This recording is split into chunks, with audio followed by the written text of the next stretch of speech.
ओम शांति। 24 जुलाई 1969। अव्यक्त बाप दादा मधुबन। बिंदु रूप की प्रैक्टिस। मीठे मीठे बच्चे किसके सामने बैठे हो और क्या होकर बैठे हो? बाप तो तुम बच्चों को बिंदी रूप बनाने आए हैं।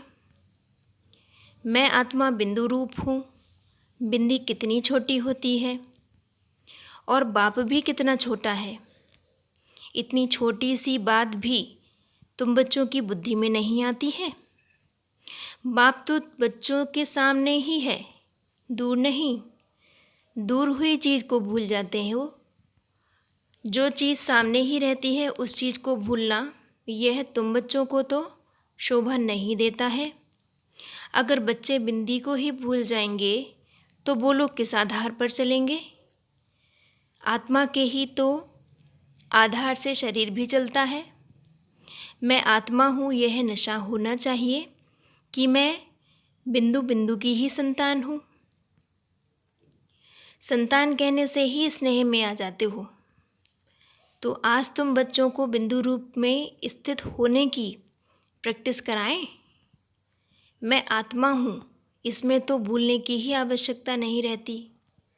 जैसे मुझ बाप को भूलने की ज़रूरत पड़ती है। हाँ, परिचय देने के लिए तो ज़रूर बोलना पड़ता है कि मेरा नाम रूप गुण कर्तव्य क्या है और मैं फिर कब आता हूँ, किस तन में आता हूँ।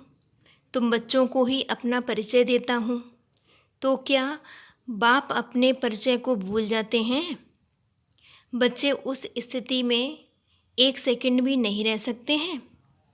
तो क्या अपने नाम रूप देश को भी भूल जाते हैं? यह पहली बात है जो कि तुम सभी को बताते हो कि मैं आत्मा हूँ, ना कि शरीर। जब आत्मा होकर बिठाते हो तभी उनको फिर शरीर भी भूलता है। अगर आत्मा होकर नहीं बिठाते हो तो क्या फिर देह सहित देह के सभी संबंध भूल जाते? जब उनको भुलाते हो तो क्या अपने शरीर से न्यारा होकर जो न्यारा बाप है उनकी याद में नहीं बैठ सकते हो? अब सब बच्चे अपने को आत्मा समझकर बैठो। सामने किसको देखो? किसको देखें? आत्माओं के बाप को। इस स्थिति में रहने से व्यक्त से न्यारे होकर अव्यक्त स्थिति में रह सकेंगे। मैं आत्मा बिंदु रूप हूँ, क्या यह याद नहीं आता है? बिंदी रूप होकर बैठना नहीं आता? ऐसे ही अभ्यास को बढ़ाते जाओगे तो एक सेकंड तो क्या, कितने ही घंटों इसी अवस्था में स्थित होकर इस अवस्था का रस ले सकते हो। इसी अवस्था में स्थित रहने से फिर बोलने की ज़रूरत ही नहीं रहेगी। बिंदु होकर बैठना कोई जड़ अवस्था नहीं है। जैसे बीज में सारा पेड़ समाया हुआ है, वैसे ही मुझ आत्मा में बाप की याद समाई हुई है।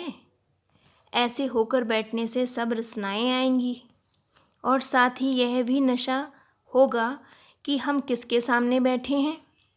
बाप हमको भी अपने साथ कहाँ ले जा रहे हैं। बाप तुम बच्चों को अकेला नहीं छोड़ता है। जो बाप का और तुम बच्चों का घर है वहाँ पर साथ में ही लेकर जाएंगे। सब इकट्ठा चलने ही हैं। आत्मा समझकर फिर शरीर में आकर कर्म भी करना है, परंतु कर्म करते हुए भी न्यारा और प्यारा होकर रहना है। बाप भी तुम बच्चों को देखते हैं, देखते हुए भी तो बाप न्यारा और प्यारा है ना। अच्छा जी, ओम शांति।